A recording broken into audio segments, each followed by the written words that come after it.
One of the quotes I come back to time and time again is from Winston Churchill. We shape our buildings, and thereafter they shape us. It reminds me that we're creatures of the systems in which we exist.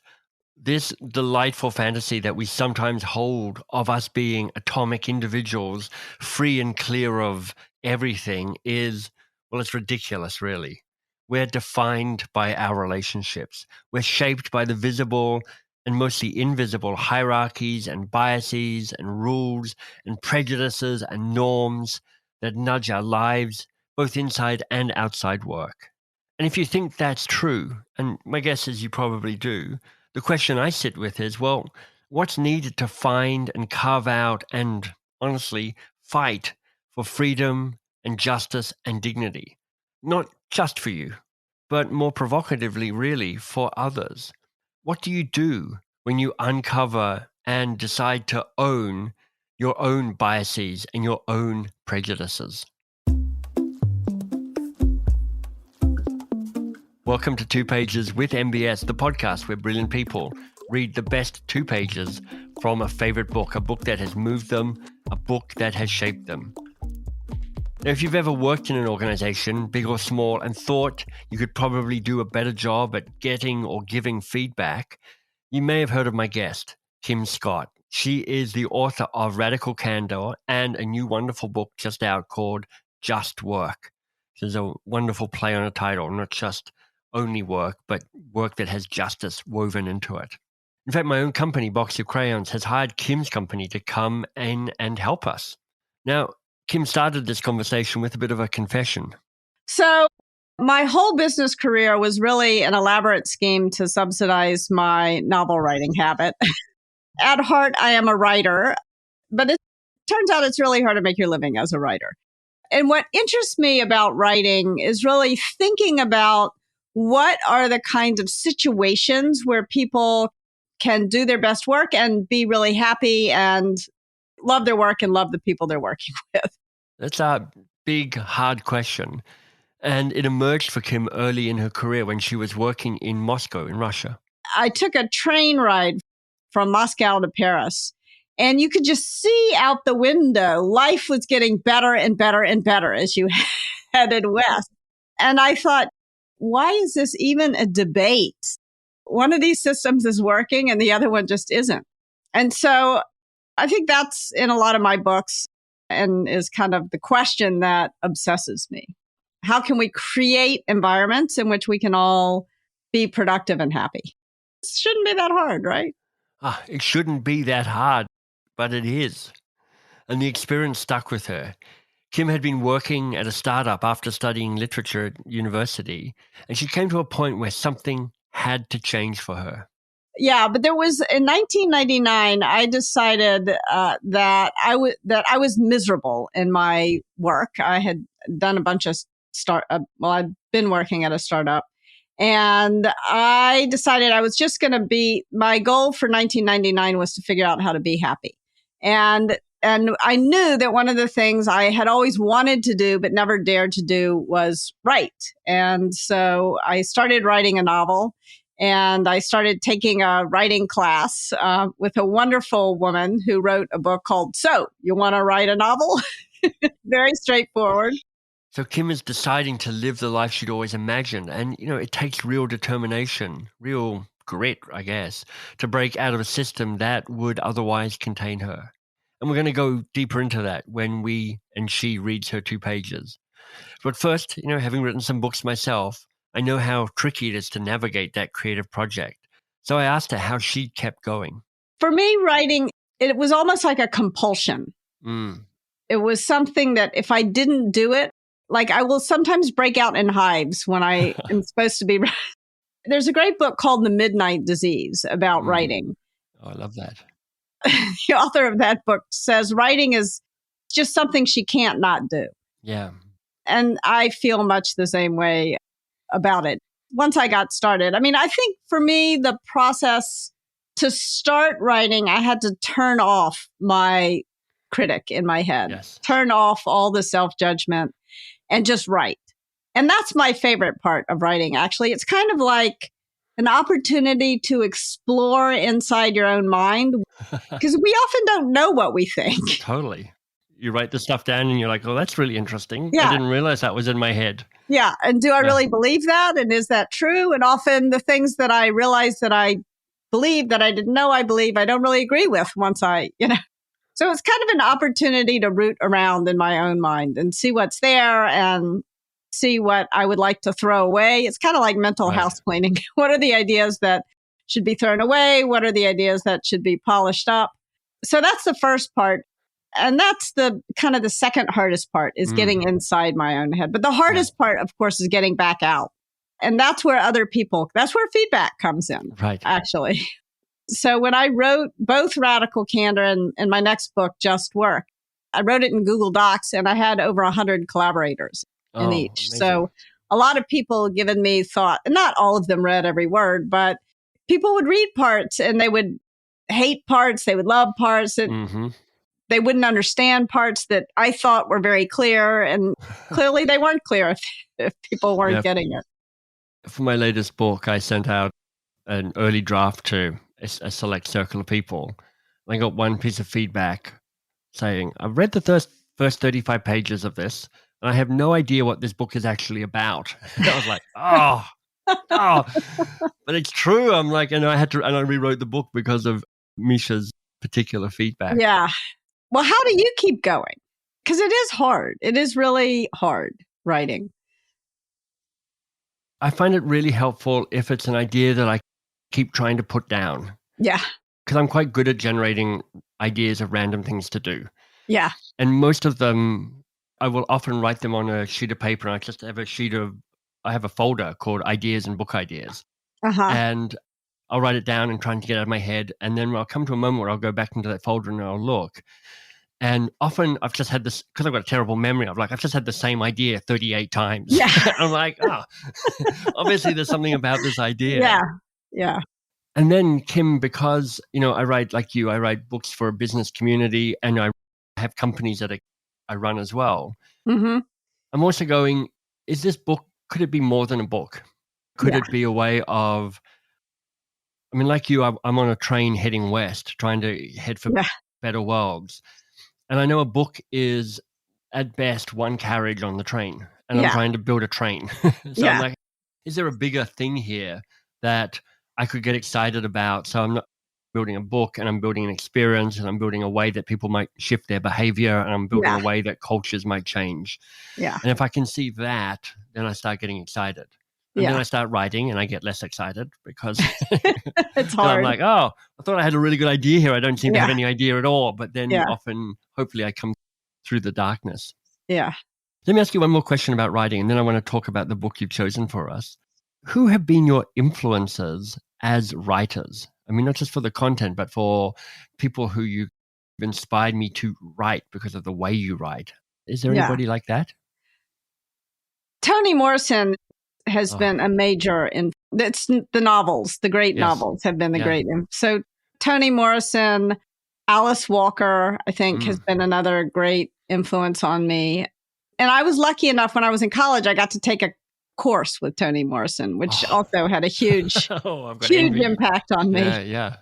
George Eliot, Middlemarch is another great, and Virginia Woolf is also another huge influence on me. So I really... A Room of One's Own, A Room of Her Own is a classic. A Room of One's Own, of justice and just work, really. It speaks to a lot of that. Yeah. Virginia Woolf was well ahead of her time. She was incredible. What book have you chosen to read for us? So another tremendous influence on me is Viktor Frankl, who wrote a book called Man's Search for Meaning.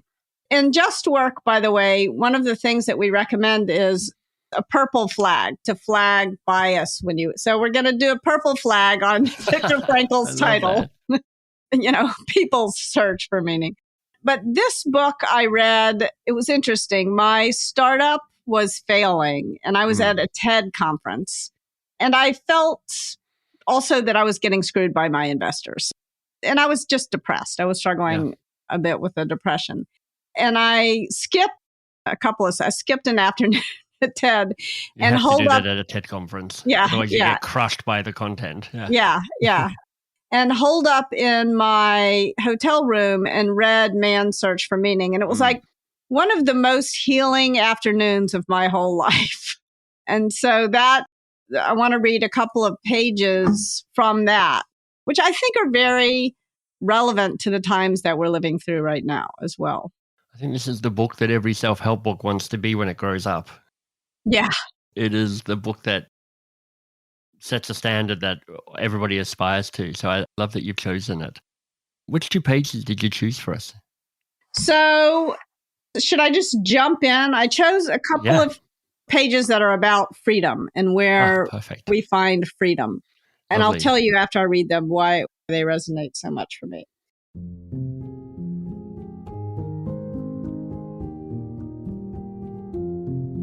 In attempting this psychological presentation, psychopathological explanation of the typical characteristics of a concentration camp inmate, I may give the impression that the human being is completely and unavoidably influenced by his surroundings. In this case, the surroundings being the unique structure of camp life, which forced the prisoner to conform his conduct to a certain set pattern. But what about human liberty? Is there no spiritual freedom in regard to behavior and reaction to any given surroundings? Is that theory true, which would have us believe that man is no more than a product of many conditional and environmental factors, be they of a biological, psychological, sociological nature? Is man but an accident or product of these? Most important, do the prisoner's reaction to the singular world of the concentration camp prove that man cannot escape the influences of his surroundings? Does man have no choice of action in the face of such circumstances? We can answer these questions from experience as well as on principle. The experiences of camp life show that man does have a choice of action. There were enough examples, often of a heroic nature, which proved that apathy could be overcome, irritability suppressed. Man can preserve a vestige of spiritual freedom, of independence of mind, even in such terrible conditions of psychic and physical stress. We who lived in the concentration camps can remember the men who walked through the huts comforting others, giving away their last piece of bread. They may have been few in number, but they offer sufficient proof that everything can be taken from a man but one thing, the last of the human freedoms, to choose one's attitude in any given set of circumstances, to choose one's own way. And there were always choices to make. Every day, every hour offered the opportunity to make a decision which determined whether you would or would not submit to those powers which threatened to rob you of your very self, your inner freedom, which determined whether or not you would become the plaything of circumstance, renouncing freedom and dignity to become molded into the form of the typical inmate. Seen from this point of view, the mental reactions of the inmates of a concentration camp must seem more to us than the mere expression of certain physical and sociological conditions. Even though conditions such as lack of sleep, insufficient food, and various mental stresses may suggest that the inmates were bound to react in certain ways, in the final analysis, it becomes clear that the sort of person the prisoner became was the result of an inner decision, not the result of camp influences alone. Fundamentally, therefore, any man can, even under such circumstances, decide what shall become of him, mentally and spiritually. He may retain his human dignity even in a concentration camp. Dostoevsky said once, "There is only one thing that I dread, not to be worthy of my sufferings." These words frequently came to my mind after I became acquainted with those martyrs whose behavior in camp, whose suffering and death bore witness to the fact that the last inner freedom cannot be lost. It can be said that they were worthy of their sufferings.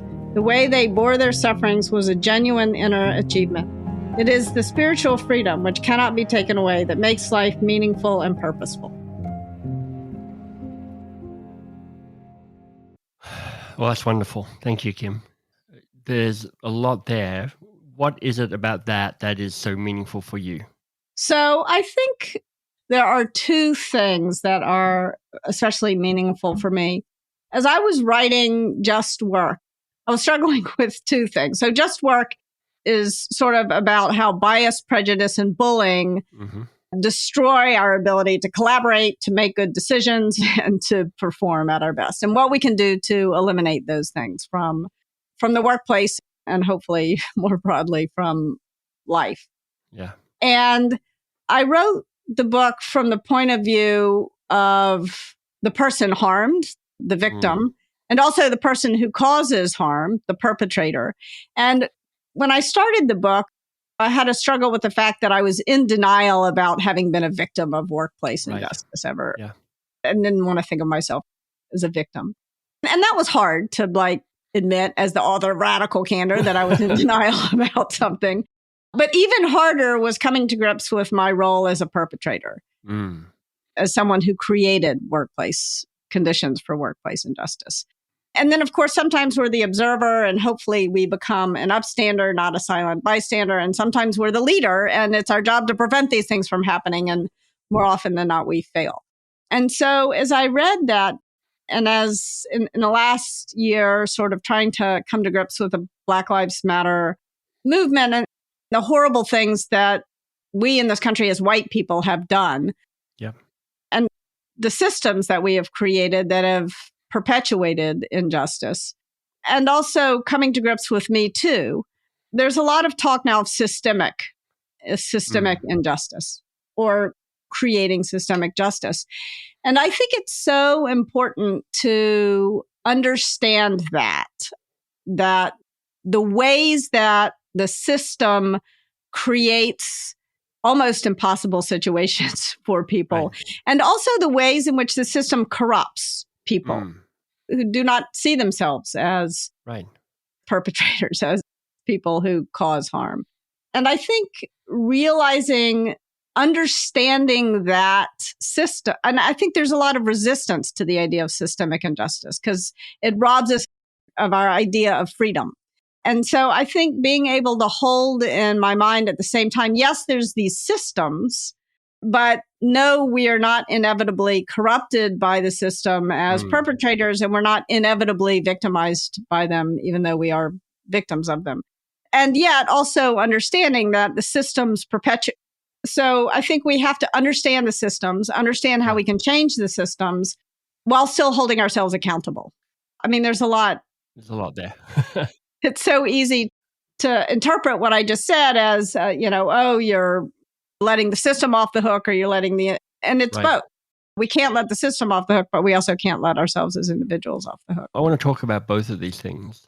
And I want to start off with actually where you started, which was what it took to step fully into those two different roles, a perpetrator and also a victim.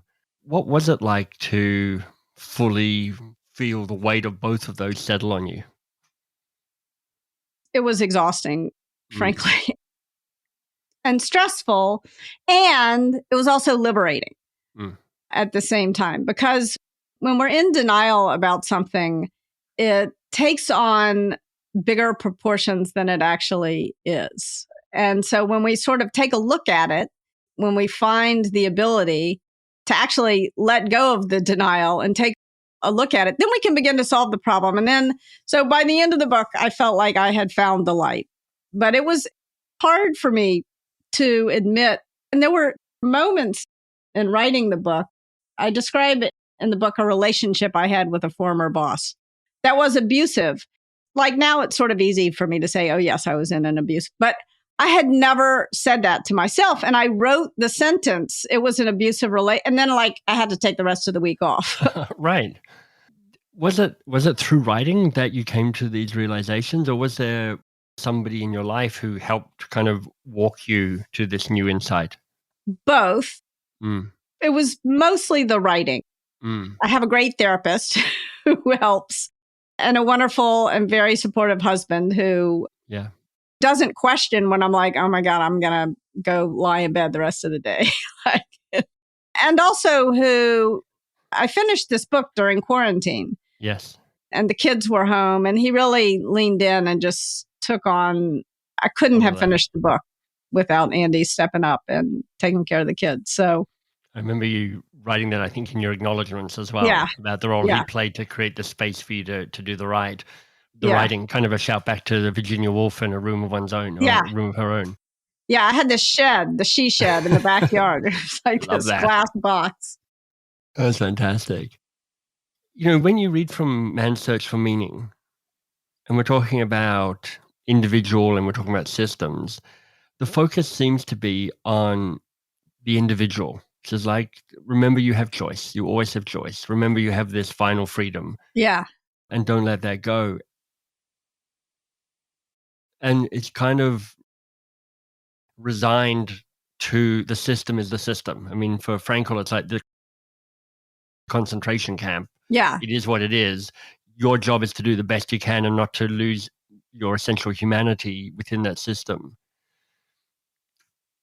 Is there a danger in this if we move it forward into our current situation, that it puts too much weight on the individual responsibility to sort this out rather than the more systemic changes? Yes and no. Okay. So I think that when we understand our freedom as individuals, it becomes easier, I think, to see the system, to notice. I'm going to Right. wave a purple flag on Thank my you. ableist language, to notice the system that we're in and to notice the role that we may be playing in contributing to reinforcing an unjust Right. system and to changing the role that we're playing. I am not in a concentration camp, right? Right. I have many more degrees of freedom to try to change the system, to understand the system, to understand my role in the system.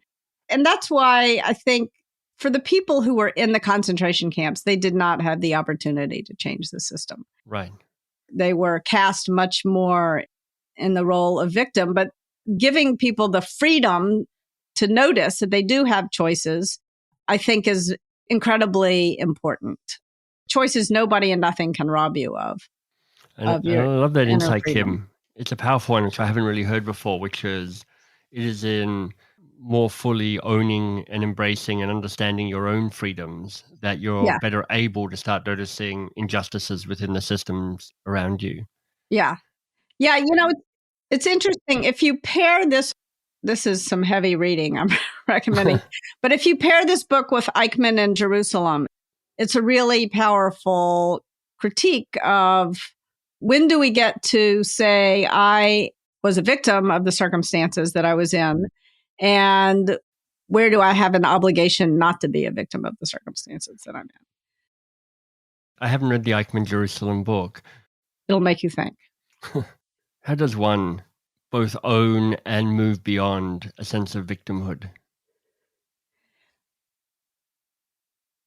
Kate Mann wrote a great book called Down Girl, and she writes about this a lot. And there's something really, I think, strong and sort of agency restoring about saying, you did this to me. And I am, on the one hand, a victim, but you did this to me. Right. And when you have the freedom to say that, and I think that's a big part of the strength of Me Too and the strength of Black Lives Matter. Like, you did this to me.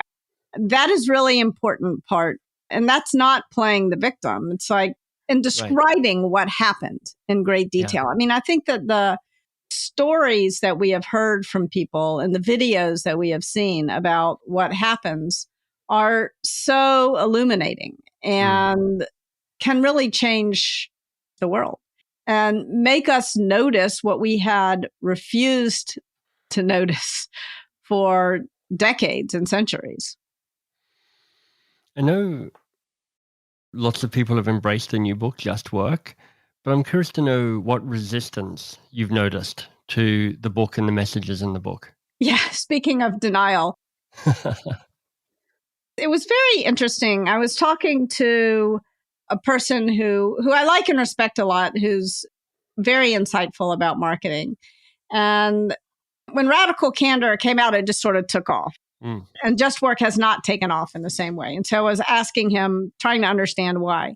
And he said to me, well, we all knew we had a feedback problem, Right. but people aren't aware they don't think they have an injustice problem. And Right. this, I felt like my head was going to explode because I'm like, we're in the middle of Black Lives Matter. There's been Right. who could be unaware that we have, but I think that the tendency to think that that terrible problem is elsewhere is profound. And so I think that people really don't want to come to grips with the role they play as victim, and they even less want to come to grips with the role they play as perpetrator.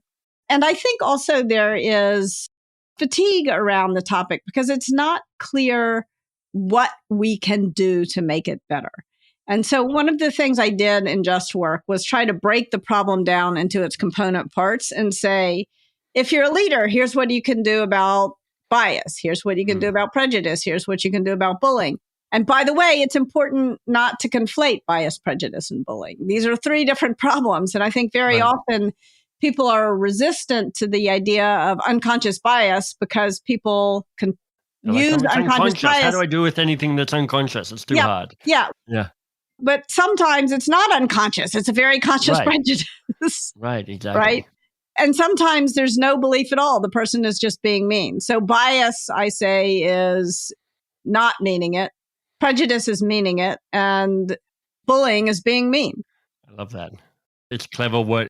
As a fellow writer and reader, I appreciate the clever language use there around mean, and mean. Yeah. And just be simple about it. Like there's a lot more to be said about each of these topics, obviously. Yeah. But I think it's really important to parse a problem if we're going to solve it. And so that's like a very simple thing that I have been working with teams to do is to teach people to wave a purple flag when they notice bias in a meeting. And it doesn't have to be a purple flag. Some teams have said, come again, or you just choose your language. Right. And then you commit to using the language at least once in every meeting. And then you also talk with people about what to do as the person who has caused harm. Like when your bias has been pointed out, how to respond. Another one of the sort of drivers of the denial of this problem is the feeling of shame that we have when we are the person who caused harm. And you know what? A fast solution to shame is aggression. Or flight, I guess. Yeah. What is the strategy?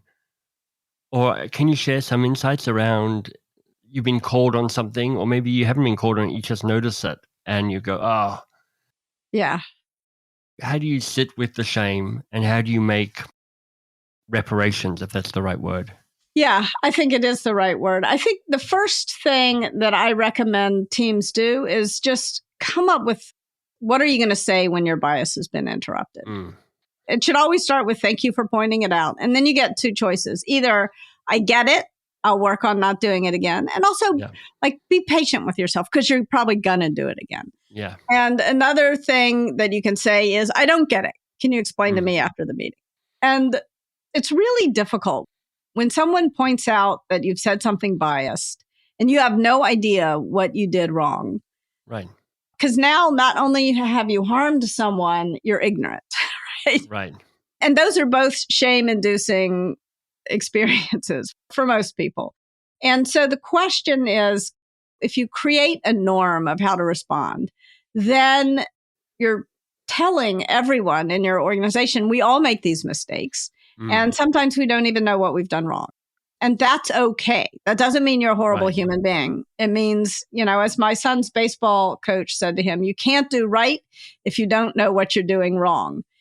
And so I think that is essential to being able to address this, to move through the shame, to adopt kind of a growth mindset. Like I want to be a good and inclusive person. Right. That's my goal. And sometimes I do the opposite. Right. This feels well and good if there's an assumption of positive intent on both sides. Like the person calling them has good intent towards the person who's made the mistake has good intent, and they're like, oh yeah, I screwed up, I'll try and do better, I'll move through my shame and my ignorance to try and expand that. One of the arguments you'd hear is that when there's not positive intent, there's cancel culture, which is like, you screwed up once, you're dead to me. And I'm going to shame you broadly and as widely as possible. I'm wondering how you see cancel culture, and even if that's the right conversation to be having. So, a couple of things to unpack here. One is the assumption of good intent. I think it is very helpful when you are the person who has been harmed to assume good intent. That is sort of useful advice. If you are the person who has caused harm, yelling at the other person to assume good intent of you is not always such a good idea. Right. It's sort of like if you were stepping on someone's toe and you didn't mean to, and they said, you're stepping on my toe, you wouldn't say, well, I didn't mean to. You would get off their damn toe, you know? Yeah. And so I think very often when we flag someone's bias, it's a bad way to deal with the shame. Well, I didn't mean to. Like, that doesn't mean it didn't hurt. Like, doesn't matter what your intentions are. So I think it can be in the right context, assuming good intent can be great advice. It's like assuming positive intent of the other person isn't the same as claiming positive intent of yourself. Very different. Two very different things. And I think it's really important to remember that. So I talk in Just Work, I talk about the problem of self-righteous shaming. And we all do it from time to time. And self-righteous shaming, the real problem with it is that it doesn't work. It's not effective. And yet, when I am in a powerless situation, it is often the only weapon at my disposal. And so I think it's really important not to do it. But it's also, again, really important to recognize that sometimes people do it because they are powerless. I don't want to rob the powerless of their only weapon. Right. So I think that it is really important, especially when it comes to bias, to creating an organization that has a growth mindset. We all have our biases. We're going to learn from them. Yeah. We're going to get better. Like, they're not inevitable. We are pattern makers and we can change the pattern. Yeah. And so let's change the pattern. So I think that is really important. And if somebody says the wrong thing, even the third time, like I work with people all the time who say, you guys, and I'm like, I'm not a guy. But I was raised in the South, so you all falls trippingly off my tongue. And you guys does not. Yeah. I heard Brene Brown going, y'all should just become the pronoun of choice because it is inclusive in a wonderful way. I was like, oh, yeah, I used to do it as a kind of pretending to be Texan or something. But actually, there's a way you all embraces. Yeah. It's very interesting. Like, I think I'm not going to tell people you have to say you all, because that trips on another bias that we have about the South. Yes, right. And so it's like there's bias upon bias upon bias upon bias. So you can say folks if you want. You can say, interesting. Kim, I've loved this conversation. Thank you. What needs to be said that hasn't yet been said between us in this chat? That is an excellent question. I think the thing that needs to be said, you started with a really good point about what we want to do is we want to change behavior. You know, we don't want to just read the book. We want to make the world a better place. And I would love to keep having a conversation with you about what is that. I was talking to Angela Duckworth and she was like, I thought my book was The Last Mile. And no, it's not. Like, how can we work with people and how can we do it in a way that really scales to help them change behavior, to help them put the ideas in the books into practice? Because even Radical Candor is so important to me. Just Work is so important to me. Yet I keep making the same mistakes over. Like, how do I change my behavior? Nobody really knows how to change behavior, but there how are can clues. we change behavior? Yes. I mean, there are interesting clues, but there's a truth you spoke to, which is we are pattern-making machines. Yeah. And when we find a pattern that doesn't suck, we carry on with it. And to make and unmake patterns is hard. Yeah. You know, I've been using this language around the difference between easy change and hard change. Yeah. Which is a repurposing and a kind of simplifying language that comes from Ron Heifetz, who does technical change and adaptive change, and Bob Keegan and Lisa Leahy and immunity to change. And I think, you know, easy change is additive. It's like downloading an app. You're like, Yeah. I need a bit more content. And when I've got that and I start using it, I integrate it. Yeah. And we do that all the time. We're forever integrating small bits of new things and tweaking and adjusting. But hard change is more like rewiring an operating system. It's like, Yeah. this is you 2.0 rather than you plus. Yeah. And then the insight that I've had, Kim, is it's very hard to move away from current behavior to new behavior if this behavior for you is hard change. Because the truth is, for some people, learning this stuff is easy change. So they'll read Just Work and they're like, okay, I get it. Between bias and prejudice and bullying, I can now do things differently, having read the book. Easy change. Yeah. But for many of us, it's hard change. And what I've discovered is there needs to be a conversation around what are the prizes and punishments of your current behavior. Yeah. You have to understand what you get from your current behavior. Yes. And how there's a benefit to you around that, because there is. And you also have to understand the consequences of your current behavior to you and to those around you. Yeah. And until you actually more clearly see that equation, it's actually quite hard to move away from the way you're currently behaving. Yeah. But it takes a little work to actually figure that stuff out. That's kind of peeling back some layers. Yeah. It's so difficult to admit the benefit that accrues to Right. you from bad behavior. Yeah, because it's all short-term ego stuff, which is like, I look smarter, I feel better, I feel more in control, I feel like I have the spotlight, I feel like I'm right, I feel like I'm seen, all of that stuff. You're like, all of that feels good. It's just, there are consequences to it. Yeah. Yeah. Yeah.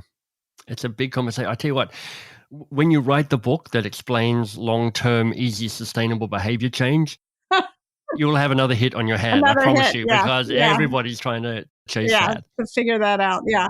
Well, I think it's also being sort of patient and forgiving with ourselves, because we are in these ruts and that it's difficult to change. Like even the simple thing, like you guys, it's really hard actually to change that habit. Yeah.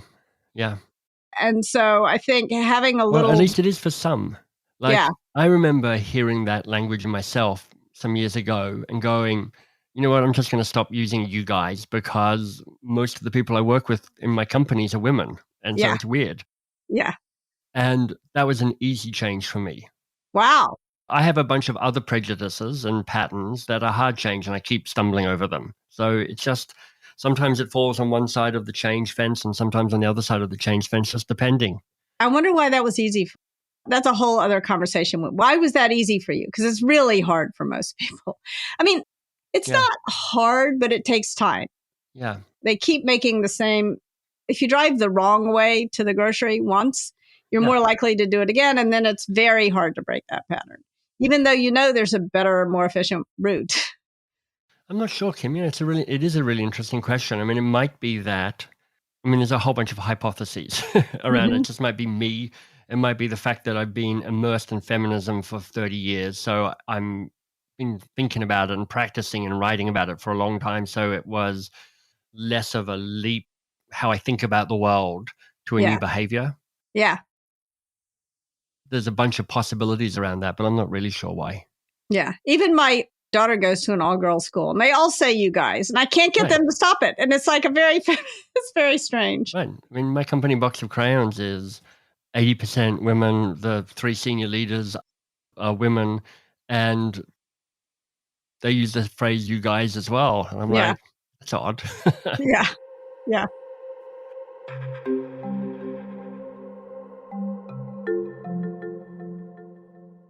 This is such a helpful rule of thumb. Bias, not meaning it. Prejudice, meaning it. And bullying, being mean. I mean, I do love clever word plays, and this is one of those. When I think of my work in relationships that aren't as good as I hope they could be, it's instructive to hold me up to these standards.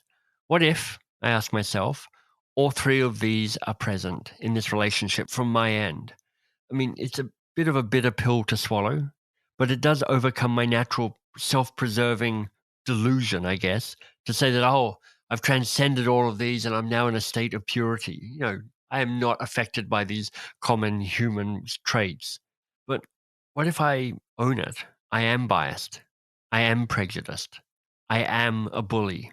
I mean, I don't like saying that at all, but I can feel the power of me owning the darkness. And as Jung said, I'd rather be whole than be good. If you enjoyed the conversation with Kim, perhaps you'd like to check out 2 other interviews as part of the 2 Pages with MBS podcast. I'd suggest one of the early conversations.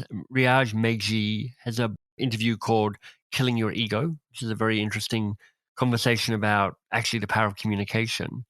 And Ian Leslie, who's written 2 books that I really admire, one on curiosity and one on conflict. Well, our podcast conversation is called Conflict and Curiosity. So, you can make your own assumptions from that. Really interesting. He reads a book about the Beatles, which was a wonderful read, or a wonderful listen for me anyway. For more about Kim, 2 websites you might want to check out. One is justworktogether.com. That's about the Just Work book, of course. And the other is radicalcandor.com. You'll find Kim on Twitter. Her handle is @KimBallScott, KimBallScott. Thank you for listening to the podcast. 3 things I always like to mention. 1, how grateful I am if you've given the podcast a ranking or a review. Secondly, make sure that you check out the free membership site. It's going to grow, it's going to develop, but at the moment you can find it under the Duke Humphreys tag at mbs.work/podcast. And then just a reminder that you're awesome and you're doing great.